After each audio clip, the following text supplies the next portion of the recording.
ჩვენ ვართ ერთადერთი პარტია, რომელიც თანამდებობებს, გამარჯვებას არჩევნებზე ითხოვს იმისთვის, რომ ბიუროკრატიის როლი შემცირდეს. ანუ ჩვენ განსხვავებული ხალხი ვართ იმ გაგებით, რომ ხელისუფლებაში მოსვლა გვინდა არა იმისთვის, რომ ჩვენიანები დავასაქმოთ და კიდევ უფრო მეტად გავბეროთ ბიუროკრატია. არამედ პირიქით, ბევრი ნიჭიერი ადამიანი, რომელიც დღეს ბიუროკრატიაშია დასაქმებული და დარწმუნებული ვარ, ბევრი ადამიანი მოისმენს ამას, ვინც საჯარო სამსახურში მუშაობს.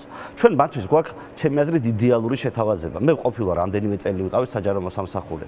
სხვადასხვა თანამდებობაზე, მაღალზეც, საშუალოზეც, დაბალზეც. და აი ნებისმიერ დროს ეს შემოთავაზება რო ყოფილიყო, მე ულაპარაკოდ წავიდოდი საჯარო სამსახურიდან.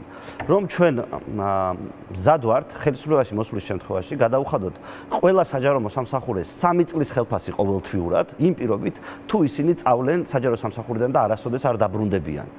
ეს ნიშნავს იმას, რესურსი ექნება ბიუჯეტს, ყველა მოისურვებს. ნახეთ, ბევრი ყოველ შემთხვევაში. კი, ბევრი მოისურვებს, იმედი მაქვს, რომ ძალიან ბევრი მოისურვებს, იმიტომ რომ ჩვენ არ გვყავს ადამიანები, ნიჭიერი ადამიანები საჯარო სამსახურში დროის დასაკარგავად, იმიტომ რომ სექტორში უნდა იყვნენ ისინი ახლა, როგორ გითხრათ, ერთგვარ სოციალური დახმარების პროგრამაზე გვყავს. და სინამდვილეში ახალგაზრდა ჯამრთელ ადამიანებს, ნიჭიერ ადამიანებს ვაცდენთ საჯარო სამსახურში და რატო ვაცდენთ? მავნებლობებს ვაკეთებინებთ.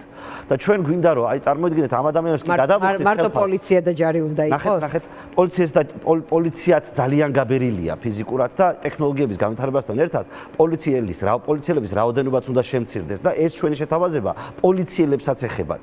და შესაბამისად ნახეთ ჩვენ რას ვეუბნებით, რომ ხალხო ეს არის საშუალება იმისი, რომ თქვენ ღირსეულად დაგაბრუნოთ კერძო სექტორში, რომ თქვენი ნიჭი, თქვენი უნარები დოვლათის შესაქმნელად იყოს გამოყენებული და არა რაღაცა საბუთების და ქაღალდების შესადგენა და ადამიანების შესაზღუდად, რომელიც საბოლოო ჯამში ამ ქვეყნის განვითარებას აფერხებს და სინამდვილეში შუაში ყოფს საზოგადოება. მე მგონი კახა ემზადება რომ